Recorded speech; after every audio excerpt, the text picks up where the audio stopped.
Então nós estamos tratando das marcas aí da verdadeira igreja. É lógico que quando você vai estudar isso em teologia, você vai ver uma diferença entre a igreja reformada, a igreja luterana, né? Mas basicamente dentro da igreja reformada e a igreja presbiteriana nós vamos encontrar essas três principais marcas. A primeira, a pregação, né? Pregar e ensinar os oráculos de Deus para ajuntamento e aperfeiçoamento dos santos, pautado obviamente no ministério da palavra e da oração, que exige necessariamente um pastor ordenado para isso, dentro dos padrões que a própria igreja, não uma auto-ordenação, né? Mas dentro do padrão que a Bíblia mesma apresenta. Nós vimos também que o segundo, deixa eu acho que voltar aqui, que na outra slide aqui eu ponho isso. Então, primeiro aqui, ó, pregar e ensinar os oráculos de Deus para o ajuntamento e aperfeiçoamento dos santos. A segunda marca, administrar os sacramentos instituídos pelo Senhor Jesus, no caso, biblicamente, batismo e santa ceia. Também, nesse caso, mais uma vez, necessário a ideia de um pastor ordenado, um ministro ordenado para tal. E a terceira marca, que aí entra a ideia tanto do presbítero docente como o presbítero regente, que é a aplicação da disciplina eclesiástica. Observando o meio, né, da aplicação das marcas, talvez facilite para aquele que vai estudar, porque que algumas igrejas não tratam de 3 marcas, mas de 2 marcas. As 2 primeiras aqui, porque está focando o ministério da palavra e o ministério da oração, que era o ministério apostólico, que depois passa para o presbítero docente. E aí, no caso da nossa igreja, que é uma igreja representativa, a terceira marca é acrescentada, e aí o exercício dessa marca não fica mais só sob a dependência do pastor ou do presbítero docente, mas inclui o presbítero regente, que é a quem cabe, dentro do contexto da igreja presbiteriana, aplicar da administração e da disciplina sobre a igreja. Tá certo? Então nós já tratamos sobre a primeira marca, a segunda, e hoje nós estamos finalizando aí a terceira. Então vou passar aqui os argumentos que nós utilizamos aí, tanto bíblicos, confessionais e constitucionais, né? Para definir a primeira marca. Se você tiver dúvida ou se ainda não viu, só procurar lá no YouTube, lá, na playlist lá da Escola Dominical, que você vai encontrar. Depois a segunda marca, nós também trabalhamos com as questões confessionais, né, a confissão de fé, as questões constitucionais e bíblicas a respeito dos 2 sacramentos que estão em vigor, que é o batismo e a Santa Ceia, ou a ceia. E aí vimos por que nós não aplicamos algumas questões relacionadas a esse sacramento. Pois entendemos que o princípio maior bíblico é a questão da representatividade, daquilo que ele simboliza, né? E que, falando da ceia propriamente, que não está nos elementos da ceia nenhum poder específico, mas na celebração da ceia como um símbolo, né? E é por isso que aqui, no caso, nós não usamos o vinho. Por entender que nesse contexto que estamos vivendo, o fato de usarmos suco de uva ao invés do vinho, que tem álcool, nós respeitamos uma questão tanto legal e ao mesmo tempo de um contexto cultural nosso, né, que muitos infelizmente acabam lutando aí com a prática do vício da bebida. Que infelizmente, irmãos, nos últimos anos, por conta do liberalismo teológico, as igrejas têm afrouxado um pouco sobre essa questão, né? É lógico que a Bíblia ela não proíbe a bebida alcoólica. Então, baseado nessa ausência da proibição, muitos igrejas falam, não tem problema. Né? Vai liberando esse negócio e vai se tornando cada vez mais light, mais leve. Inclusive, alguns usam uma argumentação, até irmãos do passado, que, né, homens de Deus, mas que tinham esse tipo de vício, mas que isso é muito mais fruto de uma decadência da piedade, né, da verdadeira espiritualidade, porque aqueles que de fato entendem a respeito daquilo que Cristo fez na cruz, abrir mão de determinada prática social deveria ser algo tranquilo, né? Mesmo que você tenha que abrir mão, abstinência total aí durante a sua vida, né? Na expectativa que você viva 120 anos, testemunhando aí a respeito de que são 120 anos perto da eternidade, né? E a Bíblia diz que se a gente colocar uma pedra de tropeço sobre qualquer pequenino do Senhor, nós estamos comprando briga com Deus, e melhor seria que nós mesmos amarrássemos uma pedra de moinho no pescoço e pulássemos, né, lançássemos ao mar. Então, a vida cristã, ela é uma vida de testemunho, né? Não existe aquela... Já vi alguns crentes falando assim, não, Deus conhece o meu coração, o resto que se exploda. Não, não, não. A fé cristã não é cada um por si, Deus por todos. A fé cristã, ela exige de mim uma postura de tal forma que eu não escandalize e que eu não seja pedra de tropeço para o outro, mesmo que o outro seja débil na fé. Ele ainda está aprendendo, é novo na fé, mas para evitar que ele tropece, eu vou abrir mão daquilo que é lícito, não é isso que Paulo vai dizer? Eu vou abrir mão daquilo que é lícito para não ser pedra de tropeço. Então a vida cristã, ela é sempre de testemunho. A vida cristã, ela não se preocupa consigo apenas, mas ela se preocupa com o outro. Ah, pastor, mas o outro... A visão cristã é essa. O que o outro vai pensar de você se te ver fazendo determinada coisa. Aí você fala, mas eu não tenho que prestar conta para ninguém, Deus conhece meu coração. Meu amigo, o verdadeiro cristianismo, você tem que pensar no outro. É isso que diferencia o cristianismo das outras práticas.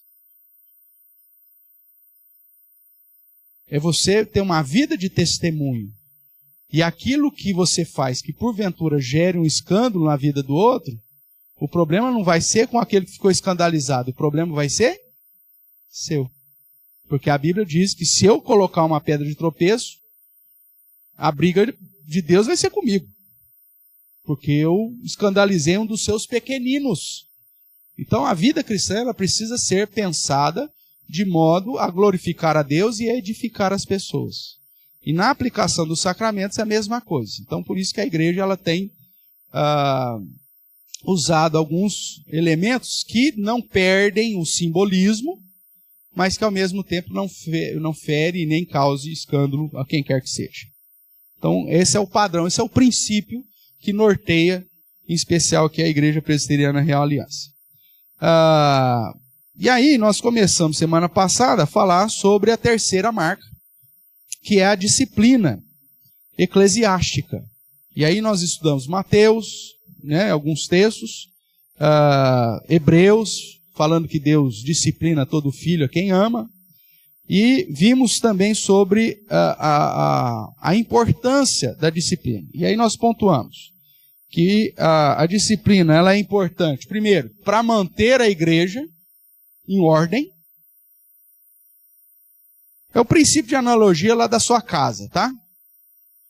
Se você deixa os seus filhos entregues à sua própria estultícia, como que vai ser sua casa?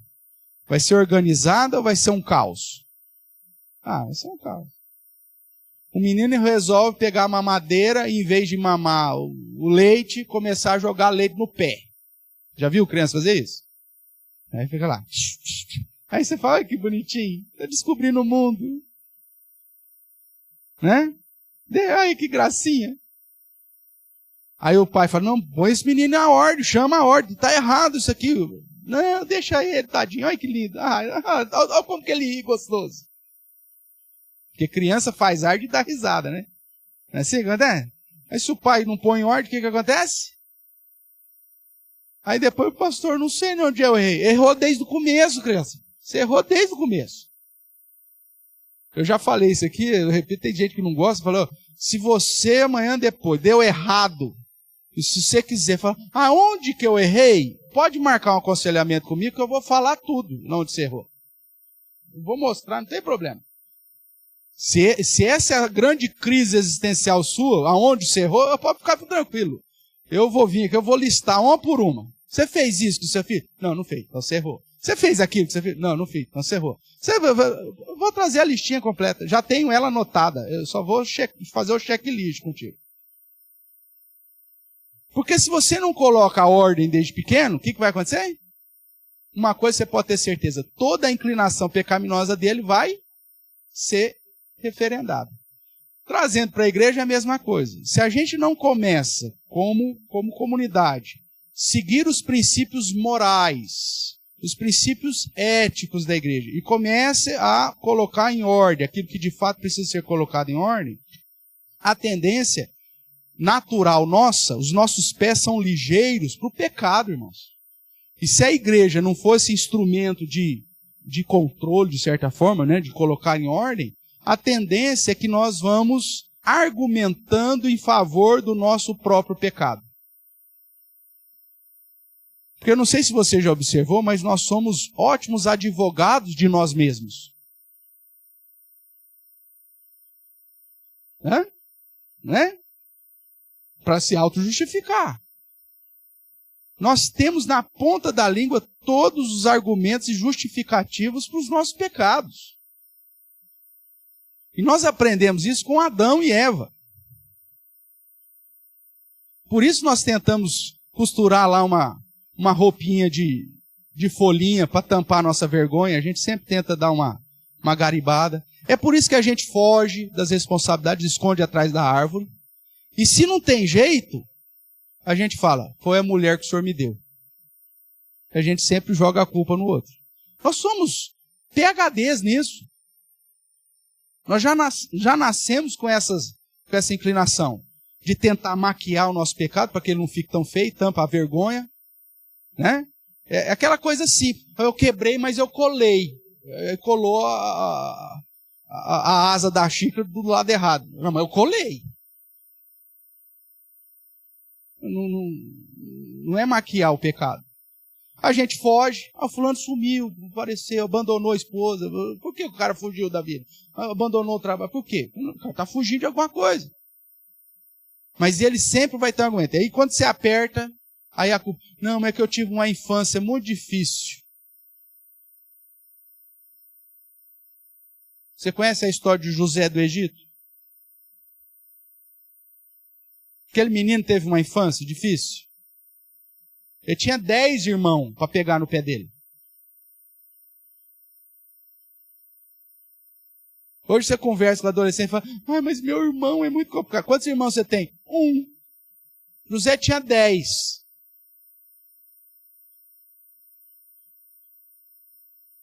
De 3 mulheres diferentes. Que com a mãe dele era 4. Aí você fala assim, nossa, foi uma infância maravilhosa. Os irmãos o invejavam ele desde pequeno. Por ele ser filho da mãe que era. Apanhou dos irmãos. E isso é aquilo que nós temos registrado. Você pode ter certeza que tem muita história. No céu, quando você chega para José e fala assim, meu amigo, me conta. Como que foi? Você pode ter certeza que se você tem um irmão mais velho, já é complicado você viver. Você tendo 10 irmãos mais velhos que você. Ele era e tem o mais novo depois, que é o Benjamin. Mas 10 irmãos que têm inveja de você, que são incentivados pelas mães, que também tinham ciúme de Raquel. Olha que coisa louca, irmãos.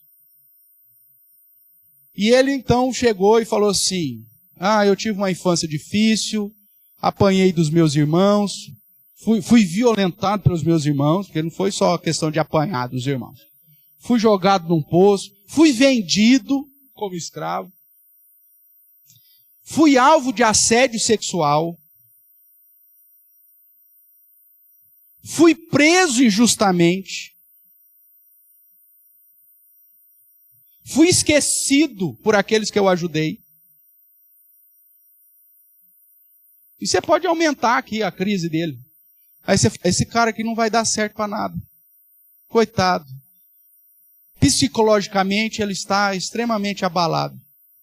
Esse cara aqui vai sair da prisão e vai se suicidar. Ou não vai dar nada na vida. O que acontece com esse menino? Se torna primeiro-ministro da potência do mundo da época.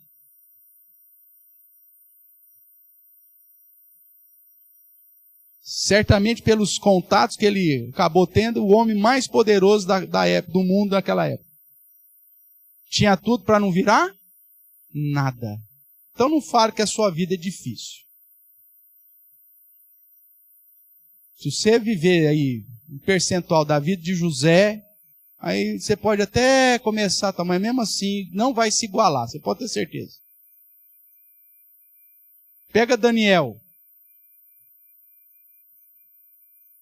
Levado, exilado, separado da família, provavelmente viu seus pais, serem mortos, perdeu família, amigos, é levado para um país estranho, língua estranha, cultura estranha, deuses estranhos.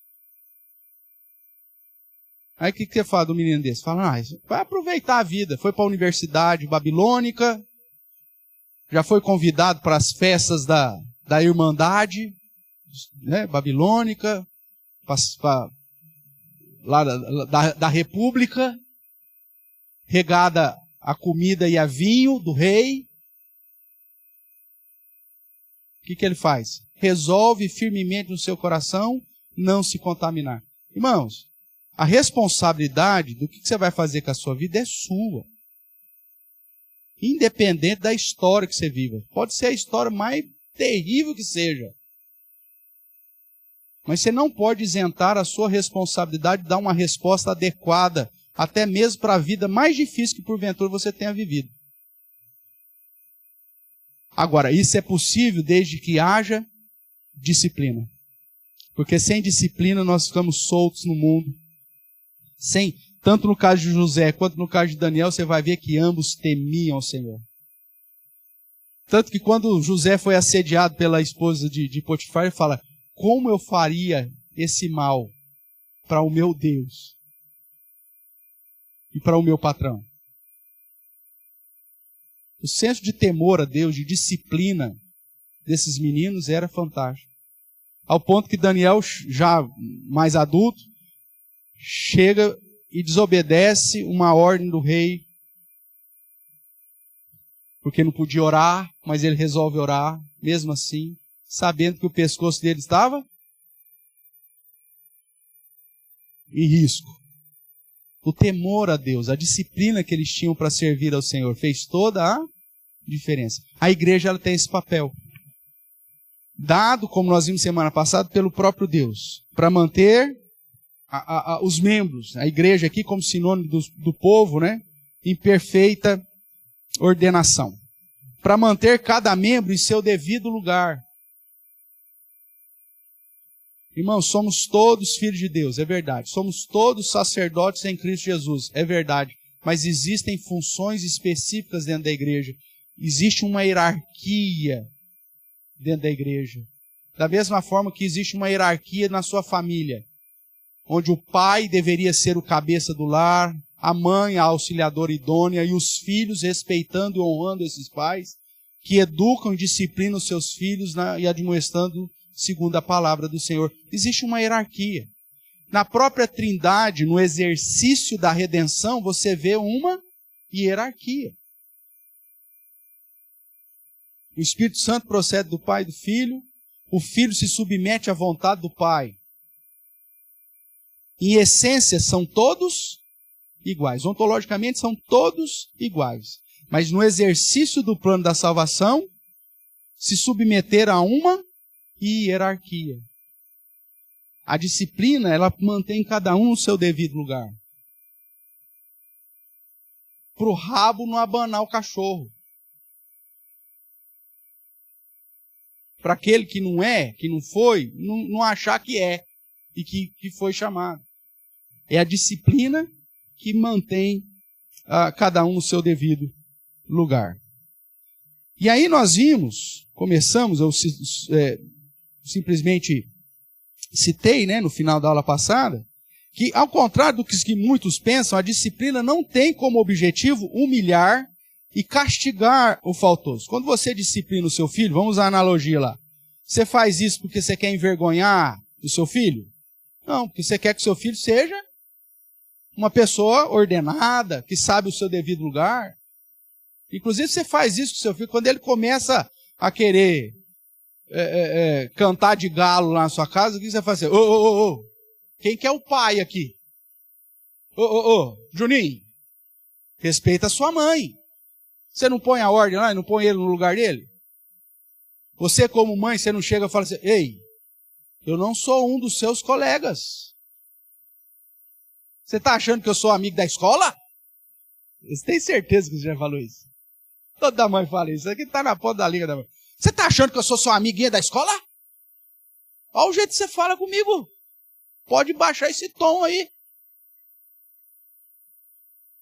E tem umas mães mais ninja, que dá um tapa no beiço, ele nem viu de onde veio. Não é assim? Papá! Olha o jeito que você fala comigo. O que você está fazendo como mãe? Sua malvada. Você está sendo malvada? Não. Você está fazendo isso justamente para ensinar o seu filho que existe uma hierarquia na vida. Porque se ele não fizer isso, se você não fizer isso,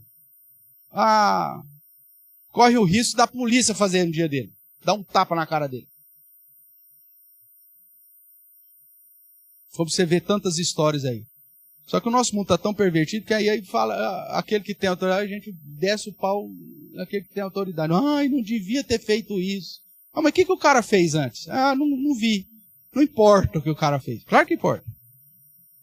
Tem uma história icônica, né? Não vou lembrar agora. Que é a carta de um presidiário para a mãe. Né? Ele escreve e diz que... Aí o registro diz que a mãe foi visitar, ele algemado, para ir para a pena de morte. Ele vai e morde a mãe. A mãe foi para dar um beijo nele. Ele estava indo para... Não lembro se era cadeia de... aí o cara ia morrer. E aí ele vai e morde a mãe. Aí o pessoal fala, que cara... Aí, segundo os relatos, ele fala assim, isso é para a senhora lembrar de que a senhora nunca me educou. É lógico que é a ideia do mulher que você me deu, né? Mas muitas vezes, irmãos, a falta de disciplina é que pavimenta a estrada para os pés ligeiros para a morte correrem.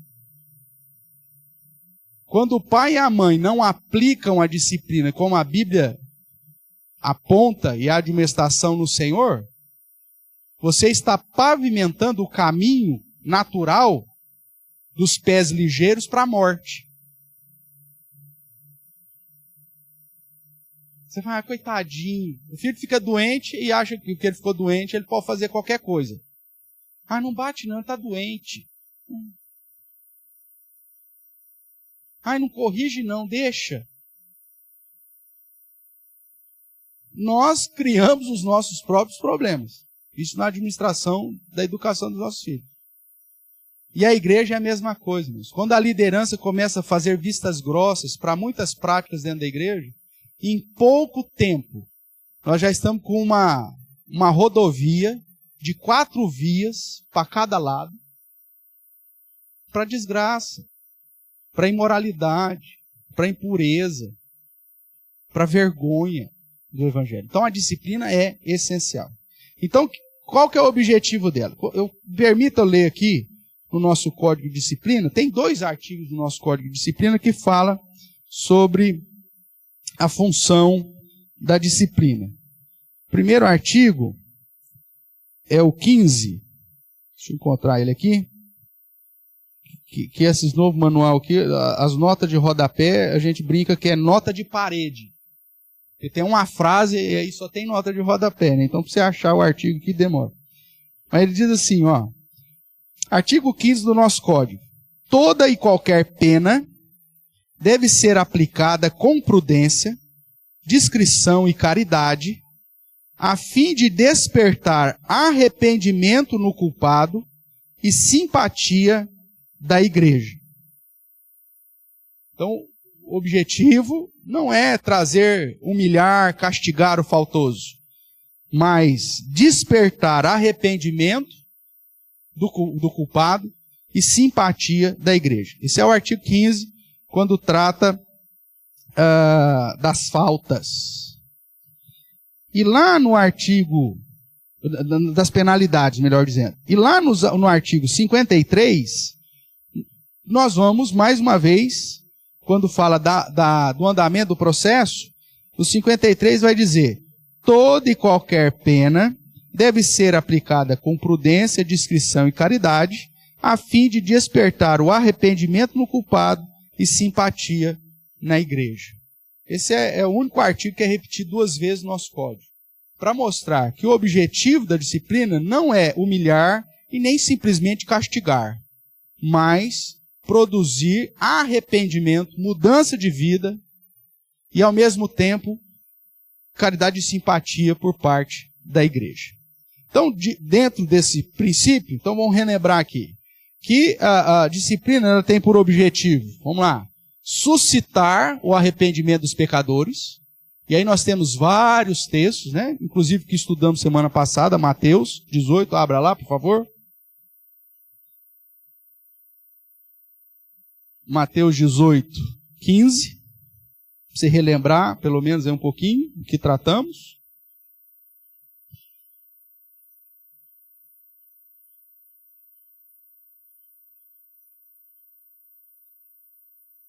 Mateus 18 vai dizer: se teu irmão pecar contra ti, vai arguí-lo entre ti e ele só. Se ele te ouvir, o que você vai fazer? O que acontece? Ganhaste teu irmão. Problema resolvido. Esse arguí-lo é, de certa forma, apresentar a ele a sua queixa. Ó, irmão, você pecou contra mim, tarará. Já é um processo de disciplina, se apresentar a queixa aqui. Né? Já está dentro desse processo. Mas com o objetivo do quê? Do seu irmão ficar com raiva de ti? Não, o objetivo que o verso diz é: se ele te ouvir, ganhaste o teu irmão. O objetivo de você ir lá apresentar a sua queixa contra o irmão é que ele reconheça o pecado,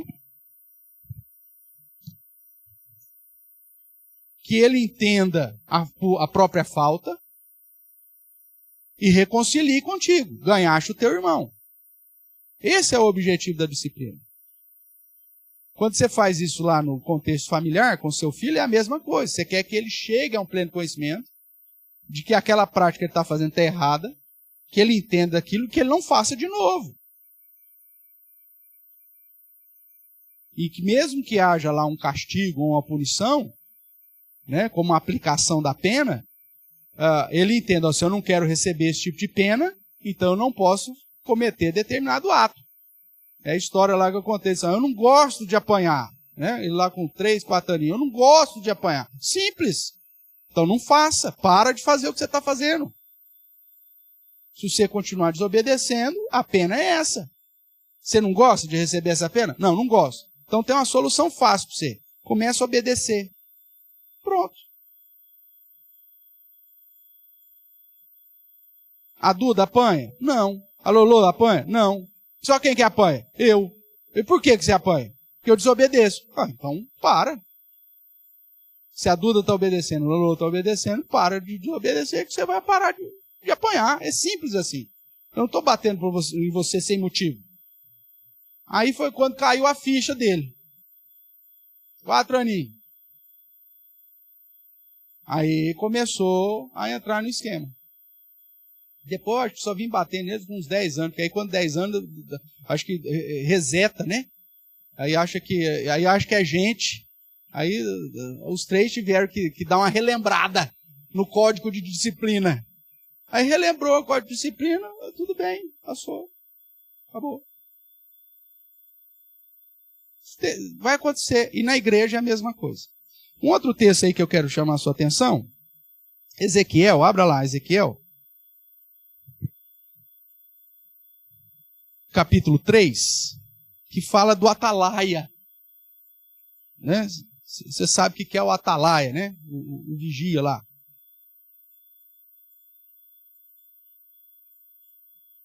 Verso 16, eu vou ler aí, você vai acompanhando comigo. Ezequiel 3:16. Findos os 7 dias, veio a mim a palavra do Senhor, dizendo: Filho do homem, eu te dei por atalaia sobre a casa de Israel. Da minha boca ouvirás a palavra e fará o quê? E os avisarás da minha parte.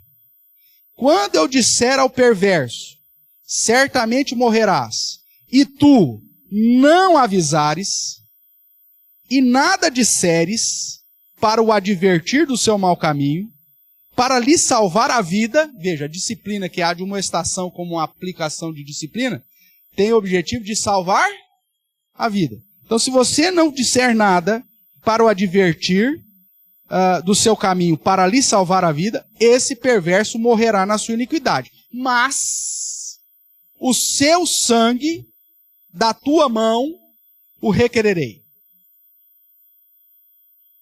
Mas se o avisares, ou se avisares o perverso, e ele não se converter da sua maldade e do seu caminho perverso, ele morrerá na sua iniquidade, mas tu salvaste a tua alma. Também, quando o justo se desviar da sua justiça e fizer maldade, e eu puser diante dele um tropeço, ele morrerá, visto que não o avisaste. No seu pecado morrerá, e suas justiças que praticara não serão lembradas, mas o seu sangue da sua mão requererei. No entanto, se tu avisares o justo, para que não peque, e ele não pecar, certamente viverá, porque foi avisado, e o que você fez? E tu salvastes? Isso é a disciplina. No caso aqui, Ezequiel foi colocado de atalaia sobre Israel. É obrigação do atalaia, e no caso essa é a função pastoral, de avisar tanto o perverso para que se arrependa e mude de vida, como avisar o justo que deixou a sua justiça, que deixou a sua prática correta de piedade, que é o que se aplica a você, espero eu, que você esteja contado entre os justos, né? Então, você é justo, foi justificado em Cristo, mas você deu uma desviada da justiça. Qual que é o papel da igreja, ou no caso do pastor como atalaia? Cuidado, não siga esse caminho. Se você ouvir, porque eu te adverti, eu te admoestei, você vai viver e nada vai acontecer comigo. Agora, se eu não falo,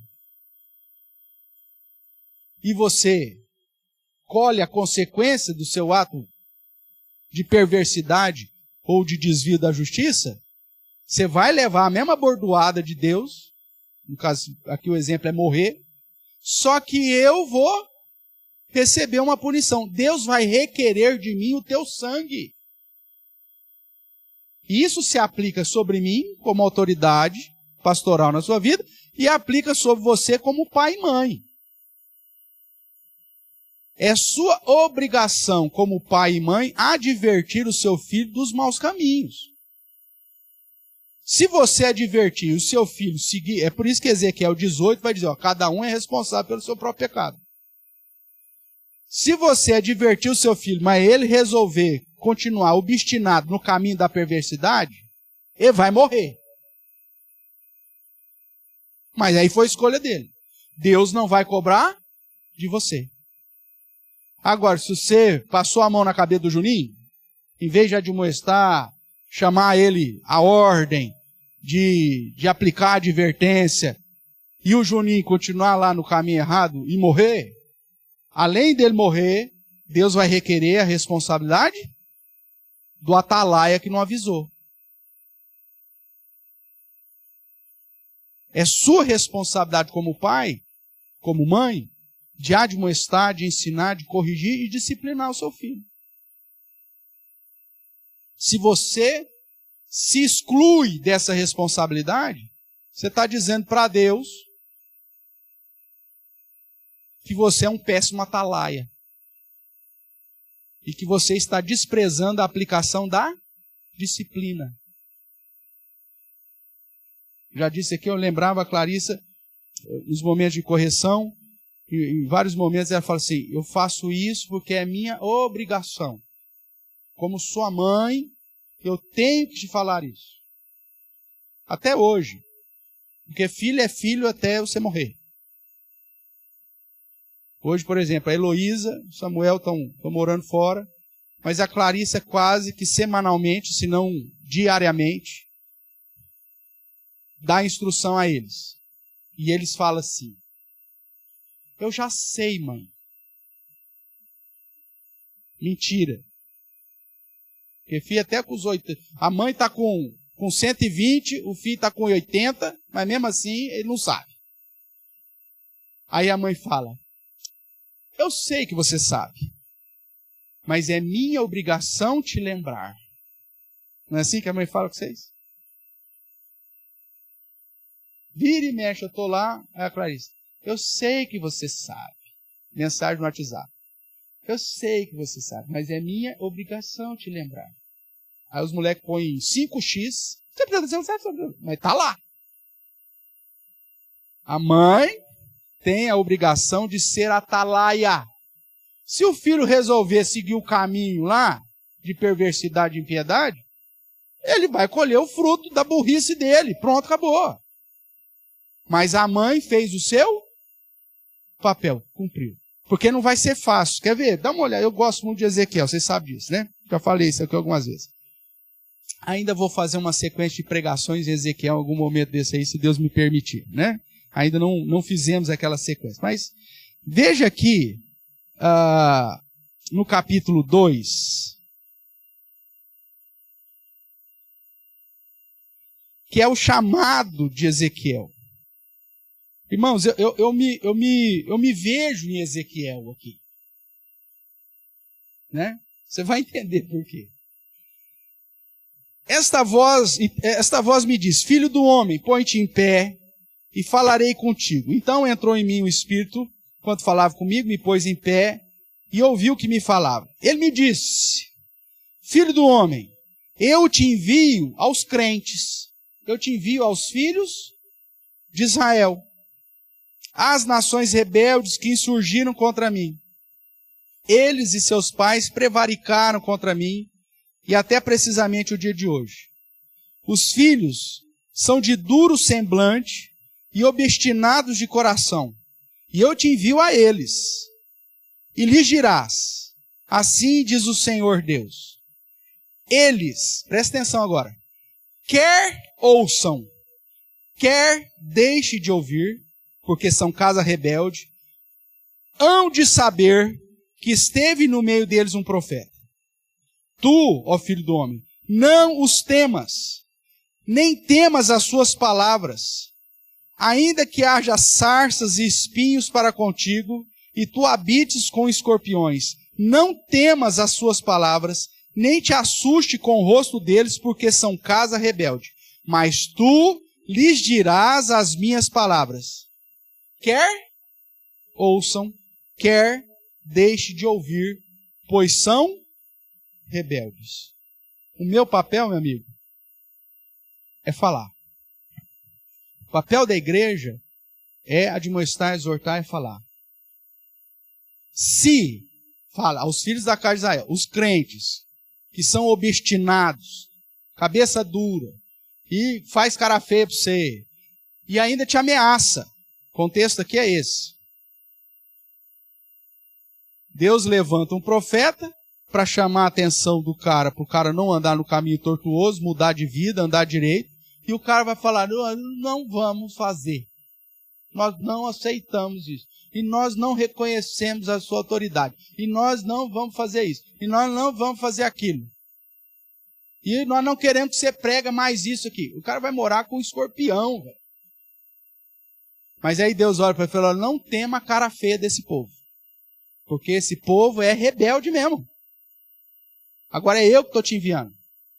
E você fala: quer eles ouçam, quer deixe de ouvir. A obrigação é falar. Isso se aplica a mim, aplica à igreja como conselho, e aplica sobre a sua vida como pai, como mãe. Ai, pastor, eu falo, mas ninguém me ouve. Não tem problema. Quer ouçam, quer deixem de ouvir. O seu papel dentro da estrutura de disciplina do Senhor é falar. Ai, pastor, qual que é a certeza que meus filhos vão dar certo? Nenhuma. Mas o seu papel é falar. Quer eles ouçam, quer não. Porque se eles não ouvirem, como aí o capítulo 3 disse, eles são responsáveis pelas decisões. Você fez a sua parte com fidelidade. E aí você vai estudando Ezequiel, você vai chegar lá no capítulo 18, que aí Deus vai falar, olha, cada um é responsável pela sua própria escolha. Se um cara justo tem um filho que foi educado, mas resolveu não ser justo, o pai não vai levar a culpa do pecado do filho. Se esse filho tranqueira teve um filho que viu os atos maus do pai e resolveu ser justo, esse filho não vai levar o pecado do pai sobre si. A alma que pecar, essa morrerá. A que ouvir, viverá. Mas aí é a escolha de cada um. Você, como atalaia, tem a responsabilidade de ser fiel à mensagem que Deus te deu. Como pai, você tem que admoestar, educar e ensinar os seus filhos segundo o padrão bíblico. Faça a sua parte. Quer eles ouçam, quer não. Aí a consequência é na vida deles. É fruto da escolha deles. A igreja é a mesma coisa. Só qual que é o problema dos dias de hoje? O atalaia, ao invés de ouvir a palavra, não temas a cara deles, o atalaia está com medo da cara feia do povo. Porque ele começa a pregar a verdade, o povo começa a fazer cara feia. Em vez de aceitar a palavra como vindo da parte de Deus, uma exortação à justiça, mesmo que a carapuça te serviu, meu amigo, e a carapuça vai servir sempre, diga-se de passagem, porque todos nós somos pecadores, estamos num processo de aprendizado. Toda vez que eu estudo a Bíblia, a carapuça me serve. Só que me serve para dizer, eu preciso lutar contra esse pecado aqui, pai. Me conduz a querer mudar. Aí o atalaia vem e fala, cuidado, fulano, você está seguindo um caminho meio torto, não faça isso. Aí o cara pega, torce o nariz, faz cara de rebelde, quer matar o atalaia. Né? Já tive contexto que o pessoal quis matar o atalaia. Já fui ameaçado de morte 2 vezes, irmãos, por pregar do jeito que eu prego. Um desses, hoje é meu amigão. Né? Um desses ouviu o que o atalaia tinha a dizer, prumou a vida. Meu amigo hoje. Não é membro daqui, mas é meu amigo. Agora, tem uns outros aí que quis me matar, eu acho que até hoje deseja. Mas eu vou ficar abalado com a cara feia dele? Não, Deus fala, não temas a cara feia dele. Fale o que você tem que falar. Quer ele ouça, quer não. Quer ele entenda, se arrependa e mude de vida, e ganhaste o teu irmão, ou se levanta e queira matar o atalaia. Então, dentro dessa terceira marca da igreja, manter a pureza, né? Gerar arrependimento, para que eles pratiquem a palavra do Senhor, é uma função da igreja, no caso do conselho, de estar sempre anunciando isso. Quer ouçam, quer não. Porque alguém, como o pai, trazendo para a analogia do pai, fala assim, pastor, eu falo, mas fazer o quê? Agora já é crescido, ele não ouve mais. A sua preocupação não é essa, se ele ouve ou se ele deixa de ouvir. A sua preocupação é no cumprimento do seu dever de continuar falando, enquanto Deus te der força para você falar. É sua função. Antigamente as pessoas falavam assim, meus filhos já estão tudo formado, né, pastor? Porque, lembra? Antigamente os pais falavam, não é que formou na faculdade, não fez o curso técnico, nada disso. Formado porque já tem mais de 18 anos, agora é esse. Não, meu amigo. Não existe nenhuma cláusula de validade para o exercício paternal. Enquanto você estiver vivo, você é pai. Enquanto você estiver viva, você é mãe. Meu pai, de vez em quando, puxa minha orelha. Até hoje. E isso porque eu sou ainda pastor dele. Mas mesmo assim, de vez em quando alguma coisa lá, ele chega para mim, rapaz, você tá... Eu vi lá o jeito que você tratou lá a Heloísa, Samuel, tal. Você tá certo em chamar a atenção deles, mas o jeito que você fez, você podia ter feito diferente. Me chama. É meu pai.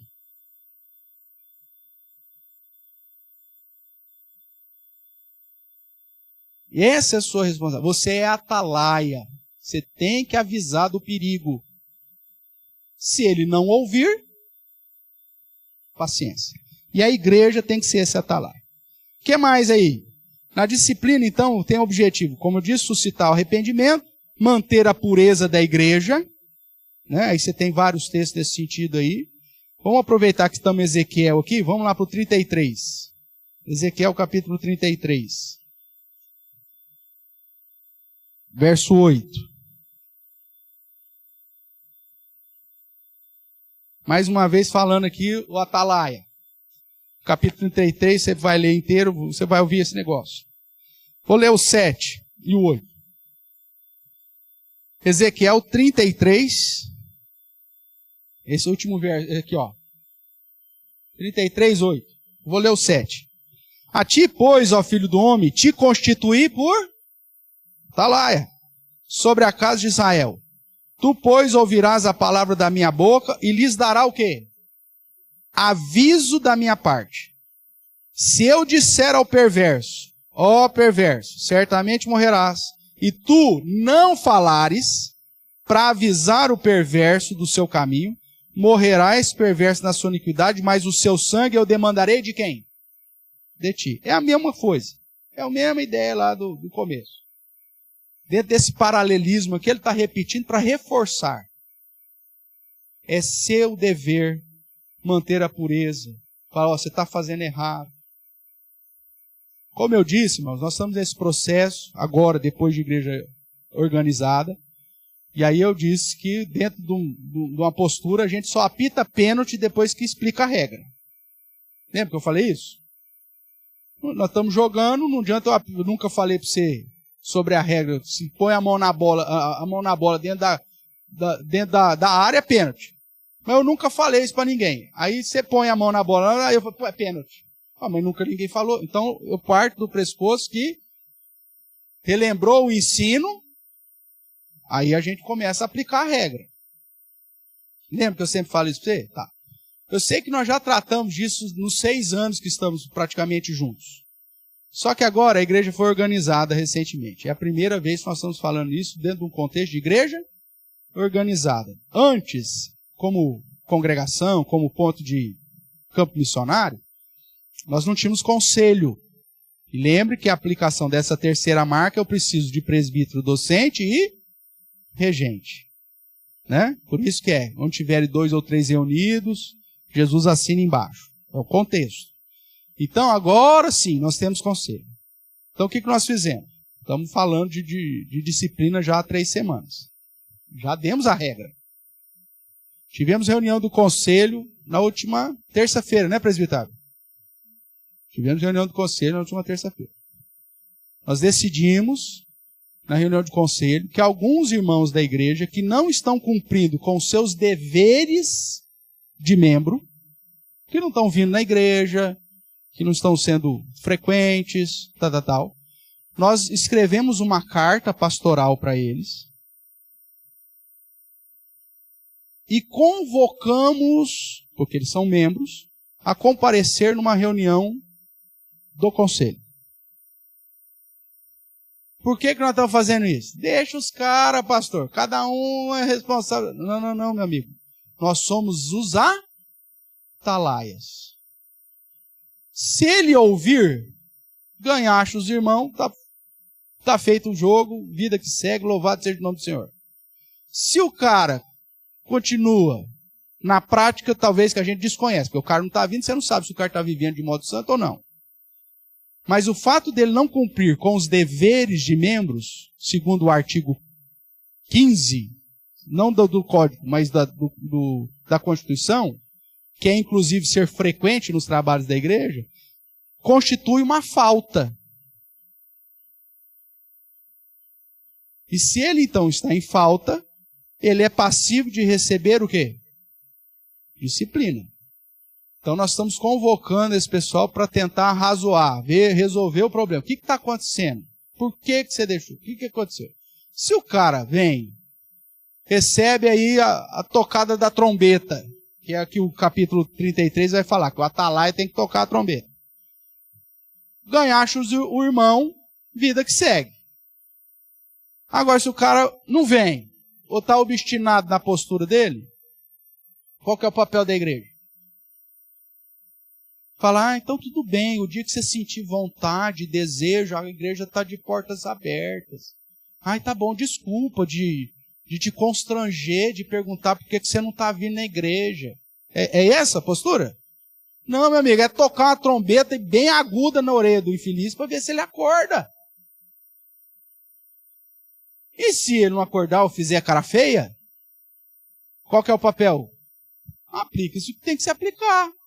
Ou admoesta, ou exclui. Você tem lá 3 aplicações de pena. Aí você fala, nossa, a igreja disciplinou o fulano. Olha, que coisa ridícula. Você pode achar que é. Mas pelo menos esse sangue não vai ser requerido do atalaia. Ai da igreja que não fizer isso.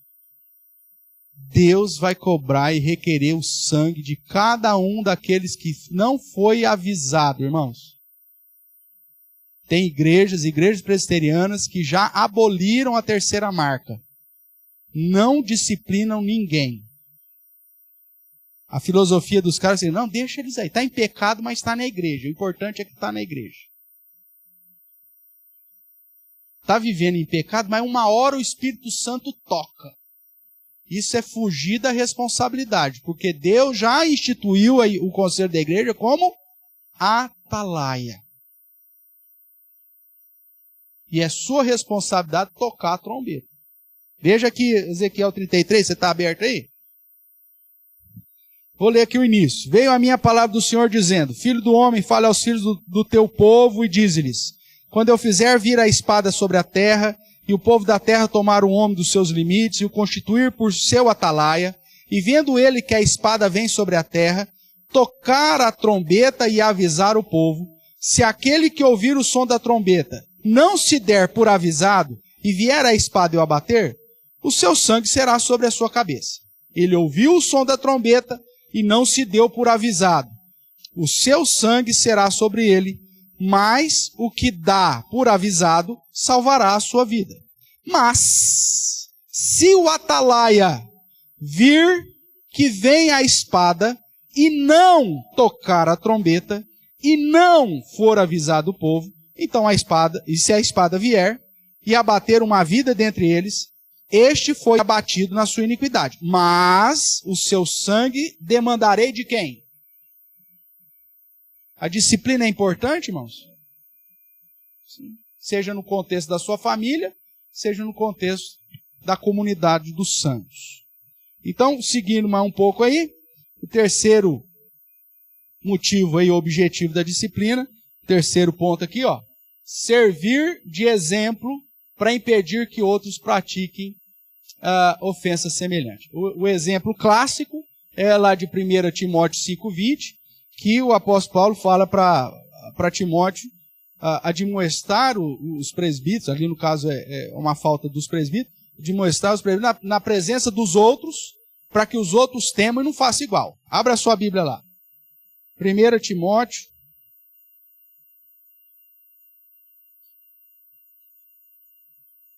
capítulo 5.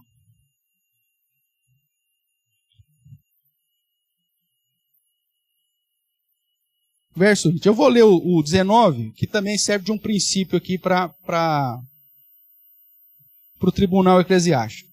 Não aceites denúncia contra presbíteros, senão exclusivamente sobre o depoimento de 2 ou 3 testemunhas. Então existe sempre a premissa no tribunal eclesiástico, de você, não só uma pessoa, mas em especial de oficial, nunca receber uma denúncia aleatória, né? Mas sempre ter essa denúncia confirmada por mais uma ou duas testemunhas, que aí você tem a certeza de que você está seguindo o caminho certo. É um princípio aí. Aí no verso 20, que é o que eu quero chamar a sua atenção. Quanto aos que vivem no pecado, o que fala aí? Repreende-os na presença de quem? Na presença de todos, para que também os demais temam. Eu já falei isso quando nós estávamos falando da primeira marca, que é uma das funções do pastor, da questão da repreensão, seja utilizando o púlpito na perspectiva coletiva, até mesmo individual, para gerar justamente entendimento para os demais. No padrão de Cristo e dos apóstolos, a disciplina, ela não visa só suscitar arrependimento no faltoso, mas, como diz a nossa Constituição, gerar simpatia na igreja. Esse simpatia não é no sentido de, nossa, que legal, fulano foi disciplinado. Né? Ai, que simpático, ele foi disciplinado. Esse termo é usado no sentido de você ter o mesmo sentimento. Talvez o termo aqui, talvez mais apropriado, fosse empatia. Suscitar empatia. Porque o que você vai sofrer com o cara, não porque ele foi disciplinado, mas porque ele pecou, mas ao mesmo tempo ter o mesmo sentimento, falando, nossa, eu não posso fazer isso porque eu não vou querer ser disciplinado.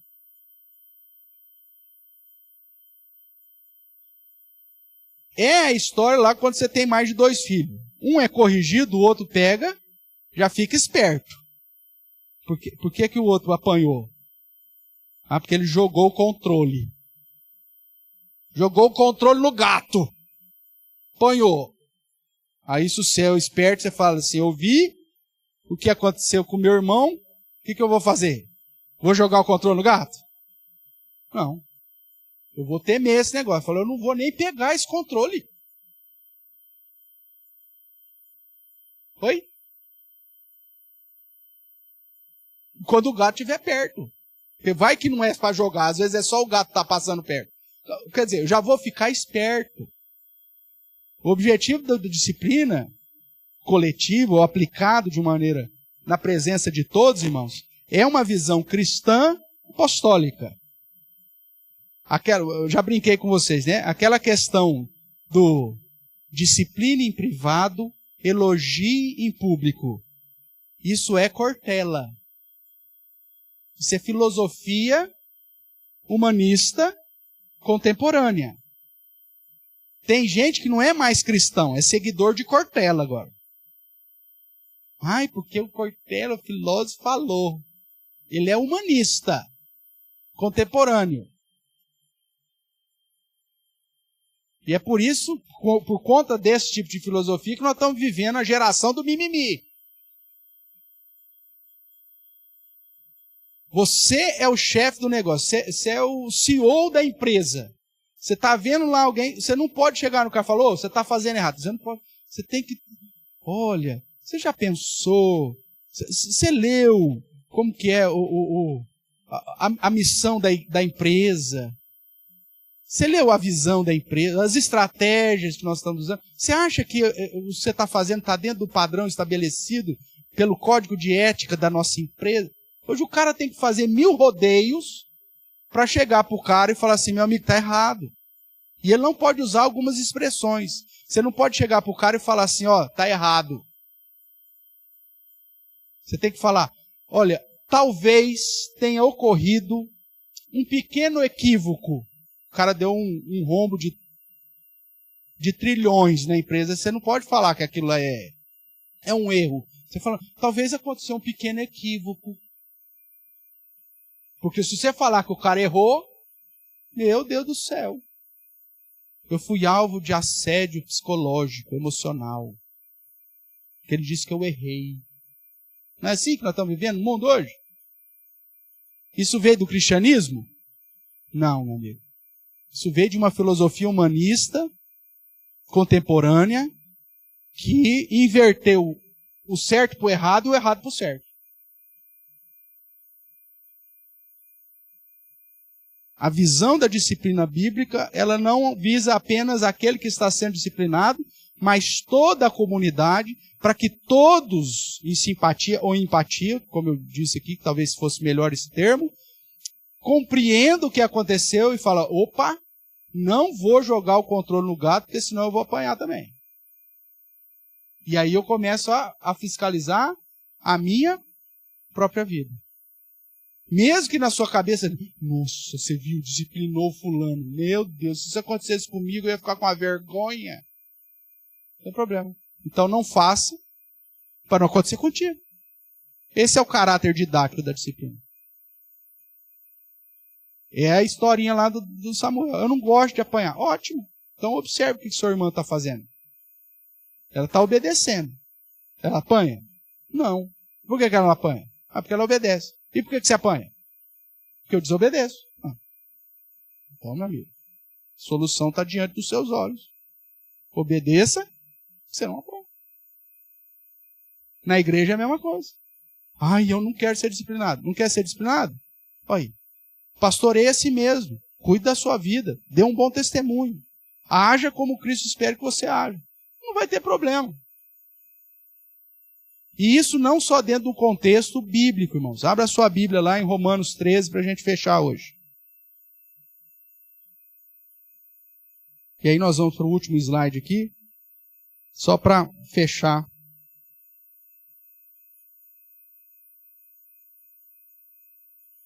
Romanos capítulo 13, você vai ver que essa aplicação não é simplesmente dentro de um contexto eclesiástico. Aqui Paulo amplia.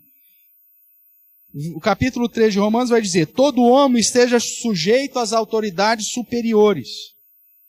Porque não há autoridade que não proceda de quem? De Deus.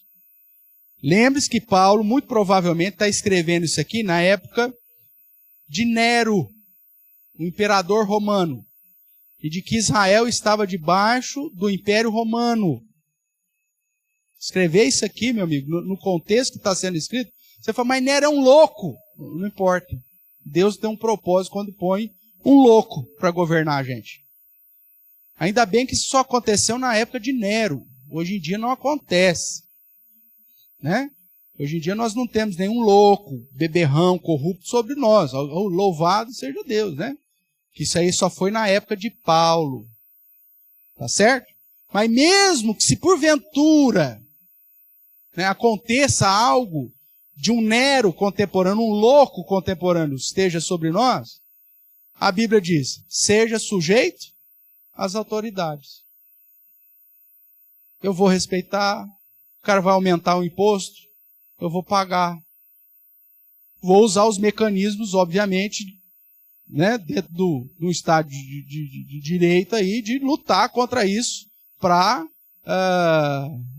usar os mecanismos necessários para mudar isso. Vou mudar o meu voto. Não vou votar mais naquele deputado miserável que falou que ia fazer isso, não fez, aquele senador, ou até mesmo no partido A, B ou C. Eu vou usar um mecanismo. Não é indo lá quebrando tudo que vai resolver o problema. Porque eu tenho que me sujeitar às autoridades. Isso se aplica a tudo. Então ele diz, porque toda autoridade procede de Deus. E as autoridades que existem foram por ele instituídas. De modo que aquele que se opõe à autoridade resiste a uma ordenação de Deus. E os que resistem trarão sobre si mesmos o quê? Condenação. Porque os magistrados não são para o temor quando se faz o bem, e sim quando se faz o mal. Queres tu não temer a autoridade? Fazes o bem e terás o louvor dela, visto que a autoridade é ministro de Deus para o teu bem. Entretanto, se fizeres o mal, teme, porque não é sem motivo que ele traz a espada, pois é ministro de Deus, vingador, para castigar o que pratica o mal. É necessário que lhes estejais sujeitos, não somente por causa do medo ou do temor da punição, mas também por dever de consciência. Por esse motivo, também pagais tributos, Porque são ministros de Deus, atendendo constantemente ao serviço, a este serviço. Pagai a todos o que é devido. A quem tributo, paga tributo. A quem imposto, paga imposto. A quem respeito, paga respeito. A quem honra, paga honra. Essa é a ideia. Então veja, a questão da disciplina não é só um contexto eclesiástico, mas é um contexto social. E como cristão eu tenho que dar esse testemunho, não só dentro do contexto de igreja, mas no contexto social. E se eu for disciplinado no contexto social pelo magistrado civil, Deus instituiu. Ah, mas foi injustamente. Deus tem um propósito nesse negócio, irmão.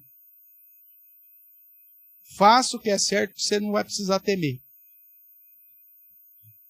Paga o IPVA do seu carro em dia, o licenciamento dele, que você não vai temer o cara fazendo blitz. Ai, meu Deus, tem uma blitz ali na esquina. E agora? Mas por que você está temendo? Porque eu não paguei IPVA, não licenciei e minha carteira está vencida. Aí você tem que temer mesmo. Porque você vai parar na blitz, o cara vai prender o seu carro, vai te dar uma multa e vai dar não sei quantos pontos na carteira. Não tem condição, pastor. Então anda a pé. Ai, pastor, meu amigo, os nossos avós andavam a pé. Às vezes vinha 30 quilômetros para vir na igreja a pé.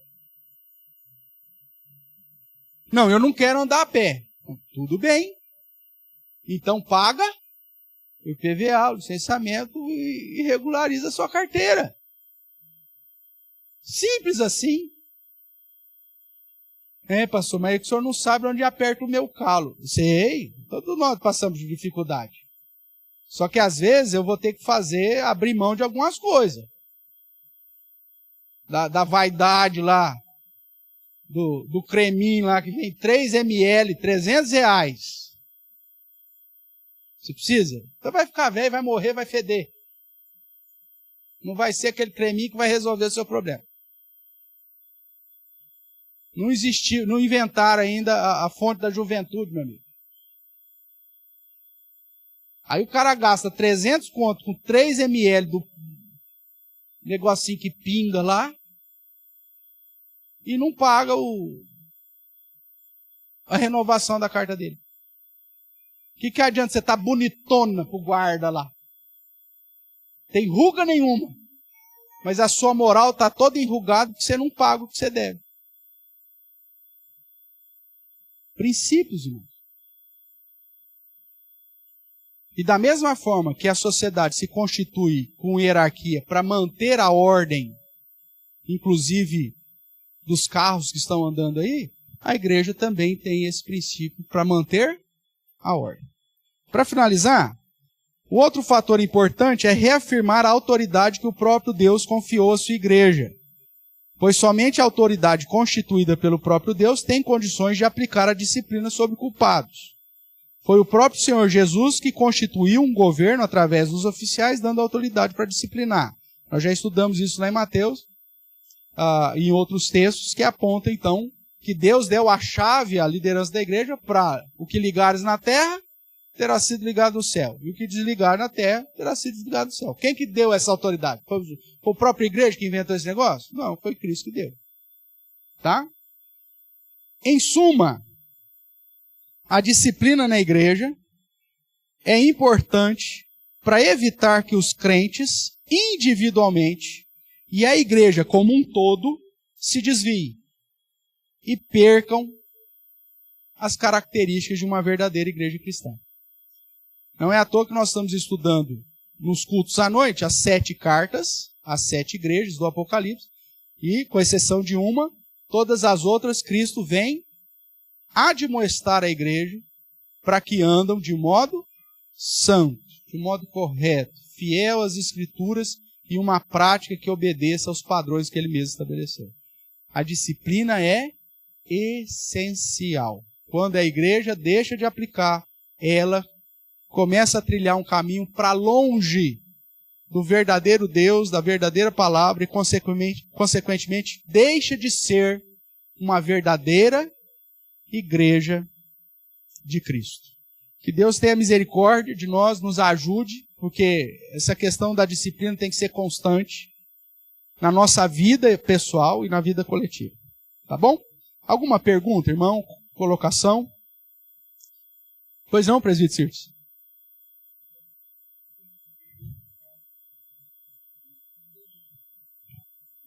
Aham.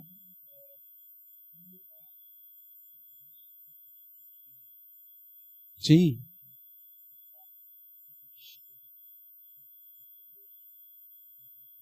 Do dia a dia ali.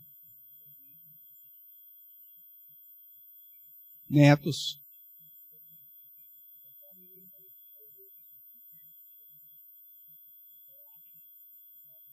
Dos netos. Ótimo. Sim.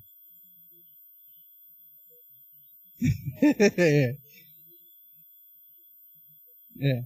O foco é hierárquico. Então, por que o foco é o hierárquico? Quem que é o alvo primeiro da sua administração como atalaia? Continua sendo os filhos. Principalmente na primeira fase das crianças. A responsabilidade da educação dele, a primeira infância, a primeira fase das crianças, é exclusiva do pai. O vô ou a avó que quer se meter na educação na primeira infância dos filhos vai criar confusão com o filho ou com o genro ou com a nora. Vai criar. Então tem que ter sabedoria.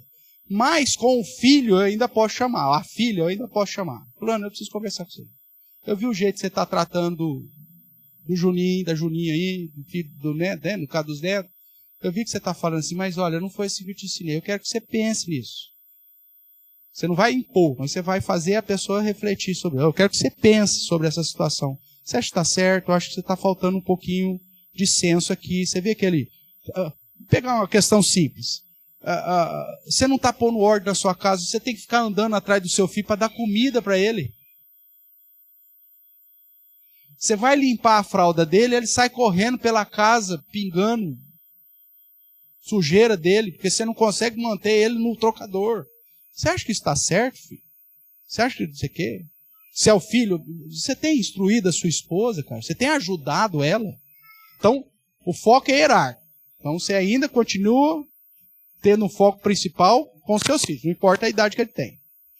Passou a primeira infância, que é o fase em relação aos netos, você ganhar o coração dele, que a primeira infância para os avós é ganhar o coração dos netos.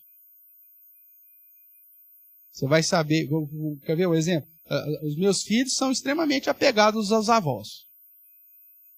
Por quê? Porque na época que os avós, na primeira infância, quem batia, quem chamava atenção, quem disciplinava? Os pais. Aí eles corriam para os avós. Os avós acolhiam e ainda falavam, não, mas seu pai está certo. Sua mãe é isso mesmo, ela está fazendo isso porque é o dever dela. Pronto. Ganhou o coração dos filhos. Chegou na adolescência, tal, que os filhos vão olhar para os avós com mais atenção ao que o avô e a avó têm para falar, aí é a hora de você poder apontar alguns princípios e até corrigir algumas questões que os pais fizeram errado. Mas na instrução. Não é mais correção, é instrução. Então, é respeitar essa questão do tempo dos netos. Existe um momento inicial que é para você ganhar o coração deles. E aí depois o momento é trazer instrução para corrigir, inclusive, algum princípio que ele recebeu errado.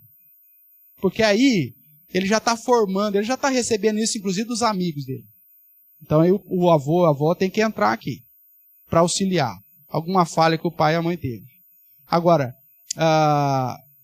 nesse primeiro momento, a obrigação da educação continua sendo dos pais. E aí você, como pai, tem que focar o pai. Se você quiser focar o neto já, está errado, você não pode fazer isso não. Seu pai não te ensinou, você vai fazer uma coisa dessa. Você vai perder o coração do seu neto. Na hora que chegar no momento que ele vai querer, que naturalmente ele gostaria de receber a sua instrução, ele não vai querer porque você já nunca ganhou o coração dele na primeira infância. Então é usar a sabedoria para os momentos da vida. Enquanto a criança é pequena, o foco é com os pais dele. Chama o pai, esse é seu filho, se é o filho, né? Chama o filho, se é a filha, chama a filha, né? Para instruir, porque às vezes você não vai chamar o genro, você não vai chamar a nora, você não é pai e mãe deles. Se ele não tem pai e mãe para chamar a atenção, você vai chamar o seu. E se o seu é menino, você vai falar, cara, Você sabe que a sua esposa não tem pai, não tem mãe, não recebeu instrução. Tá? Então você é o líder da casa, você tem que ajudá-la, você tem que instruí-la. Ela está fazendo errado assim, você já percebeu isso? Eu não vou falar isso nunca para ela, obviamente, mas vou falar para você. E você, como marido, você tem que auxiliar a sua esposa aí para ensinar ela a agir corretamente. Ela está ensinando seus filhos a mentir para você. Porque tem mãe que ensina os filhos a mentir para o pai, não tem?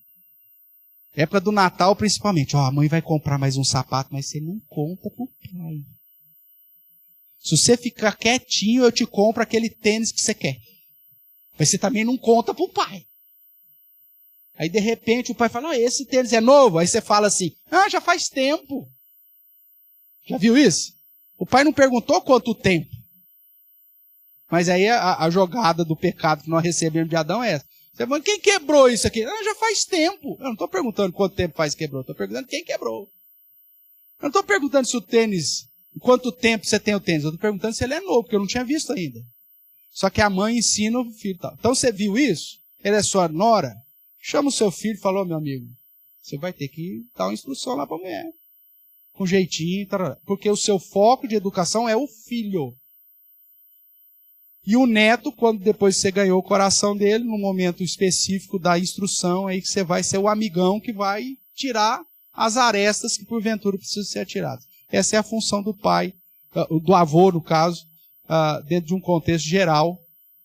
Quando você olha para Tito, né, você vê que as mulheres mais... Tem uma palavra específica, as mulheres mais velhas ensinem as mais novas como amarem o marido e os filhos. Você vê que é hierárquico. Essa irmã mais velha, ela não vai ensinar o filho da outra. Ela vai ensinar a mãe a cuidar do marido e dos filhos. Então essa é a figura do mais velho aqui, do vô. Você vai continuar ensinando o seu filho ou a sua filha a amar o cônjuge e a como lidar com os filhos. Então segue esse padrão que aí não tem erro.